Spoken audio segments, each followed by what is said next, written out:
Troy, what did you make of that overall for you guys? Really proud of the group first and foremost. It's been a tough week for everyone, but for the guys to play out the way they did and to be so close, I think it says a lot about this group and the path they're on. I thought our leaders were fantastic all week, led by Gorney and Vines. Ed in his 200th track.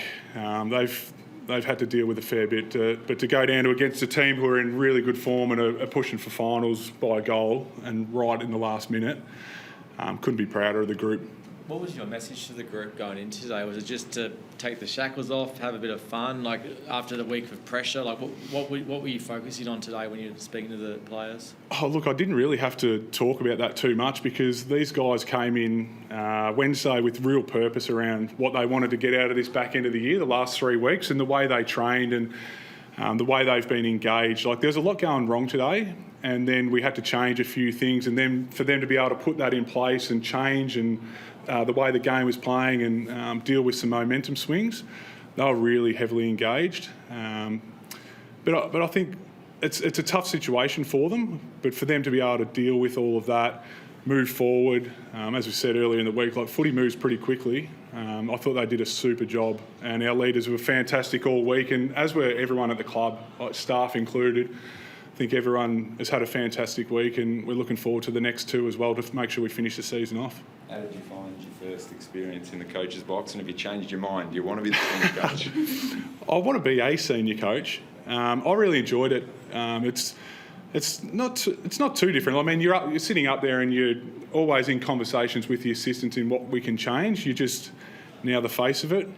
Every conversation you have with somebody it could be their most important conversation of the day, and that's really important to me. So just got to make sure that I keep giving to the rest of the group and we keep driving the club forward. I've really enjoyed it. As I said, I've had some amazing support this week, and just really want to finish this next 2 weeks off, and it just gives me an opportunity to lead a program and sit in the driver's wheel. I really enjoyed it, and so close.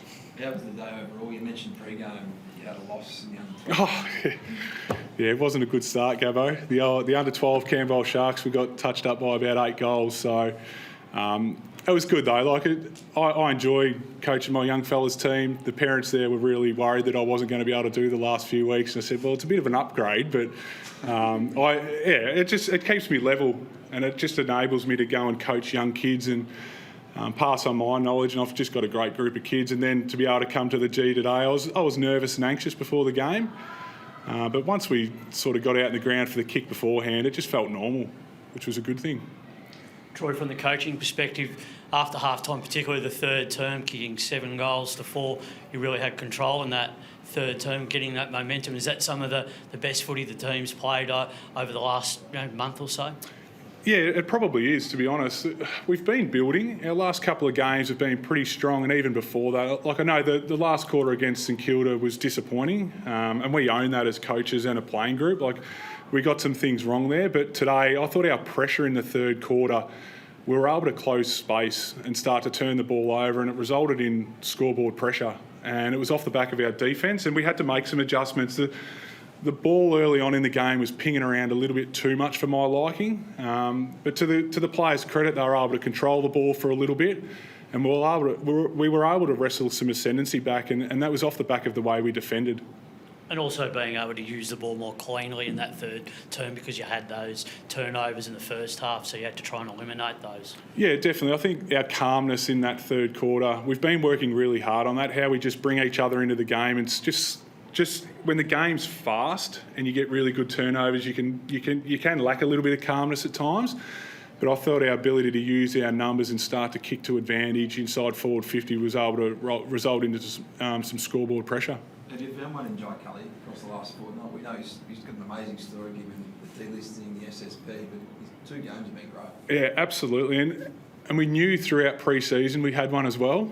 And when we lost Shane McAdam, and then we used that pick on Hendo, and then unfortunately Andy Monez Wakefield went down. It was a no-brainer for the club, I reckon. He was training with us, knowing that he was going to play at Casey. The conversation that Richo and Goody and Tim Lamb had with him early in pre-season around potentially not being that position's not going your way, and just his attitude to continually get better. He's played some really good footy at VFL. We wanted to get him in. We found an opportunity, and his last 2 weeks have been brilliant. I think we're starting to see that with our younger group as well. Like Jai on one wing, Harvey on the other. We saw Jed Adams play today, got a great experience on Aaron Norton. So we're starting to see some younger guys come through, and they're well supported by our experienced guys as well. So, yeah, we certainly found one, and we're excited by Jai, that's for certain. Where's the group at in totality? Like, I remember Max Gordon saying early in the season that this was a transition now from that, premiership era. How do you see this list and where this club's going? Yeah, pretty similar. Like, we've been able to get some games into some younger guys like Xavier Lindsay. Caleb Windsor's had a bit of an injury interrupted year, but we've been able to throw him into the midfield. Unfortunately, looks like hammy today, which is disappointing because we like what he does in there. But we've also seen, I think, take away our leaders, some of the most consistent footy this year has come from guys like Daniel Turner, Cade Chandler, spoke about Harvey Langford, Xavier Lindsay. I think Trent Rivers has really found some form this back end of the year. So we're not talking about Gawn, Petrarca, Oliver Viney. We're seeing a younger group come through. Obviously, Maisie and Jake have been out for a period of time throughout the season. So these younger boys are starting to really come on and play some really good footy. And I think that's the exciting bit for the football club. I think our supporters can look forward to that, and who that next coach is, they know they've got a really good group to work with. With May and leave down, how much did it do for you today having Tom McDonald do the job he did on Sam Darcy? Yeah, Tommy, he just keeps going, doesn't he? He's been fantastic for us all year. Had a pretty big job for us today, and not just the job on Sam. Like, Sam's a quality player, and we know how he's going to be a star of the competition. But when you've got Daniel Turner, Jed Adams, Judd McVie, like, they're a pretty young group. Jake Bowie. Not only does Tommy perform, he leads that group as well. He's been fantastic for us this year, and it's been really pleasing to see because he's off field, he's got in order, he really understands what he needs to do to play quality football, and at his age, he's doing a fantastic job. Turner was okay. He came off for a little bit. I think he went back on, obviously, and kicked that goal, but he spent a fair bit of time on the bench there. Yeah, I think it was just cramp. I didn't really talk to the guys about that, but I think he's going to be fine. He's been quality for us behind the footy, and then to be able to throw him forward late, try something when the game would needed to be won, and then for him to be able to hit the scoreboard, it's a pretty good interchange, I reckon. It's pretty smart.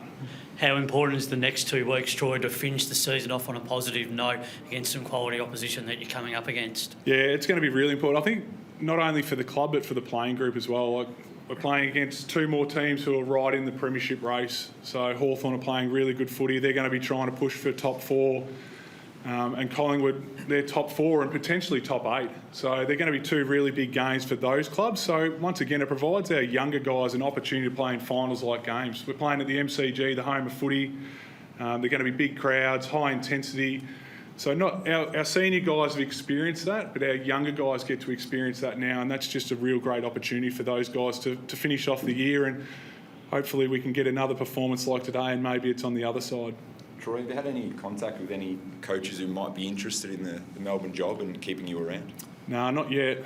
I think everyone's sort of waiting for the club to formalise what that process will look like, and if there's a budding senior coach out there that wants to have a chat, I'm more than happy to have a chat. I think this group, if you take away the win-loss record, I think this group's on the right path, and there's a lot of good things happening. For all the adversity they've faced this year and even in the last week, the thing that when you really step back and watch this group, and it's led by our leaders in Gorney and Vines, they are very well connected. There's no fracturing, because it could easily go the other way. But the way that they've fronted up this week and the way they've performed, we just need to make sure we bottle that up and make sure we finish the last 2 games off. That's the most important thing for this group and the club going forward. Troy, given you said that, could I just ask why you're not putting your name forward? You said you want to be a senior coach and you're excited by this group. So why would you not want to put your name forward for this? I think any time a caretaker coach takes over, very rarely do they become that senior coach. And I just got on the front foot with the club and said, look, I won't be pursuing it. It is a great opportunity for me to sit in the seat and be able to drive the program for the next 3 weeks and get me a feel of what it actually takes. But it also just enables me to continue to round out my CV. As I said, I've got aspirations to be a senior coach one day. But what I do know is I love this club and I'm looking forward to working here for hopefully a long period of time. I've got great relationships with not only the players but the staff. It's pretty much since I've finished football, I've worked at the Melbourne Football Club. Now, there'll be a time in the future where I'll have to look at what that looks like and try something different. But for the time being, I'm really enjoying my time here. And the next 2 weeks after this week now, I still get an opportunity to learn, grow, understand what it takes to be a senior coach. What I do know is there's a lot more meetings and my phone goes off a lot more, but I've really enjoyed this week. It's been fantastic. And as I said, I've had a lot of support from not only people at the club, but people reaching out from the industry as well. So it's been really good. Thanks, Chappie. All right, thanks, guys.